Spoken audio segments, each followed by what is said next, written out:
तस्य मुरारी समर्चा तस्य यमः किम कुरुते चर्चा। और गीता स्वयं कहती है स्वल्पमप्यस्य धर्मस्य त्रायते महतो भयादि। इस धर्म का थोड़ा सा भी अंश आपको बहुत बड़े भय से बचाता है। अब वो क्या कारण है कि गीता इतनी लोकप्रिय है? जैसे सर्वोपनिषद तो उपनिषद है, उपनिषद से ही गीता का जन्म हुआ है, लेकिन गीता इतनी लोकप्रिय क्यों है? मुझे 4 कारण दिखते हैं मोदी जी। पहला कारण यह है कि गीता संघर्ष का शास्त्र है और आज हम लोग संघर्ष की परिस्थिति में हैं। हम उपनिषद का बिल्कुल वातावरण अलग था, बैठे हुए आराम से हिमालय की किसी पर्वत चोटी पे आश्रम में, लेकिन गीता में तो वहां युद्ध शुरू हो रहा है, शंख बज चुके हैं, प्रक्षपात तैयार हो रहे हैं उसके बीच में। तो ये याद रखा जाए कि कुरुक्षेत्र केवल हरियाणा में एक स्थान नहीं है, हम सब के अंदर कुरुक्षेत्र है। हमारे अंदर ही दैविक और आसुरिक शक्तियों का युद्ध हो रहा है, इसलिए हम लोग संघर्ष में, और आजकल विशेषकर संघर्ष में परिस्थिति में है, इसलिए ये हमें बहुत आकर्षित करता है, पहला कारण। दूसरा कारण ये है कि भगवत गीता के गुरु का विलक्षण स्वरूप, हर एक उपनिषद के गुरु हैं, आप जानते हैं, याज्ञवल्क्य हैं, जनक हैं, अंगिरस इत्यादि हैं, लेकिन यहां तो भगवान श्री कृष्ण स्वयं है। कस्तूरी तिलकम ललाट फलके वक्षस्थले कौस्तुभम नासाग्रे नवमौक्तिकम करतले वेनुम करे कंगनम सर्वांगे हरिचंदनम च कलयन कंठे च मुक्तावलीम गोपस्त्री परिवेष्टितो विजयते गोपाल चूड़ा। जहां कृष्ण स्वयं गुरु हो उसका तो आकर्षण होना ही है, बड़ा मुश्किल।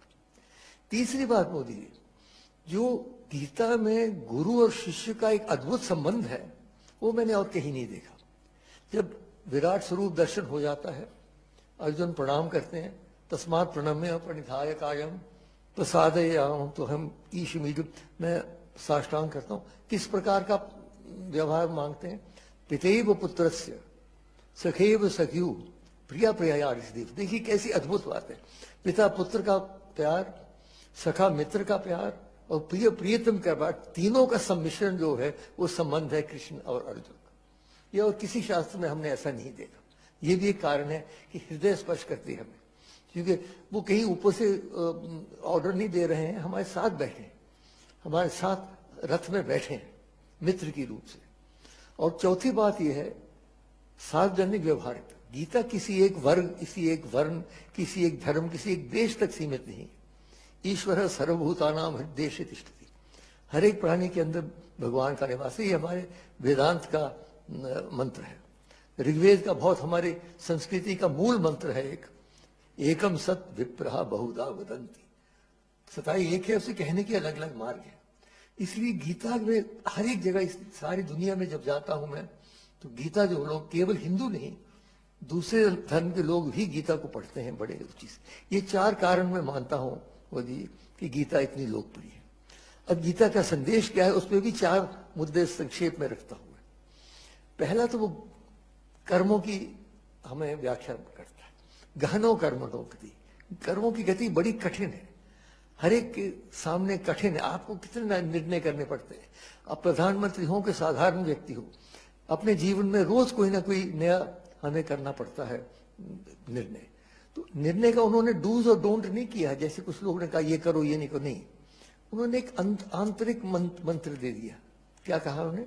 यत प्रवृत्तिर्भूतानाम येन सर्वमिदं ततम स्वकर्मणा तमभ्यर्थ सिद्धिं विन्दति मानव। जो ईशावास्यमुदम इदम सर्वम, जो सारे ब्रह्मांड में व्याप्त शक्ति है, उसको यदि हम अपने कर्म से उसकी पूजा करते हैं तब हम सिद्धि की ओर जाएंगे। उसका अर्थ ये निकला कि जो भी हमारे इष्ट हैं, मैं भगवान शंकर का भक्त हूं, यत यत कर्म करो मि तत् अखिलम शंभो तबारा। कृष्ण हो, दुर्गा हो, माता हो, जीसस हो, मोहम्मद, जो भी हो, अगर आप सच्चे दिल से समर्पण करते हैं कर्म को, फिर आप गलत कर्म नहीं कर सकते। कि जो ही गलत कर्म करना शुरू किया आपने, आपको लगेगा ये तो मैं उनको नहीं समर्पित कर सकता। तो ये उन्होंने मंत्र दे रखा है कर्म का। दूसरी बात, उन्होंने एक संयुक्त योग की बात की है। हमारे संस्कृति में आप तो जानते हैं 4 प्रमुख योग हैं, ज्ञान योग है, भक्ति योग है, कर्म योग है, राजयोग है। अलग अलग इनके शास्त्र भी है, लेकिन गीता में 700 श्लोक के अंदर चारों योग की उन्होंने व्याख्या की है। और जो जैसे ज्ञान योग नहीं ज्ञानेन सदृशम वित्तम ही विद्यते, और भक्ति योग तो है ही, जहां कृष्ण होंगे भक्ति भक्ति होगी। और कर्मयोग की मैंने बात कही। राजयोग के बारे में भी मोदी जी अगर आप पढ़ें, पर्याप्त उसमें सामग्री है, कैसे बैठना चाहिए, कैसे श्वास लेना चाहिए, कैसे ध्यान देना चाहिए। तो चारों योग सम्मिश्रित योग। तीसरी बात, संयुक्त आश्वासन। बड़े आश्वासन देते हैं मोदी जी।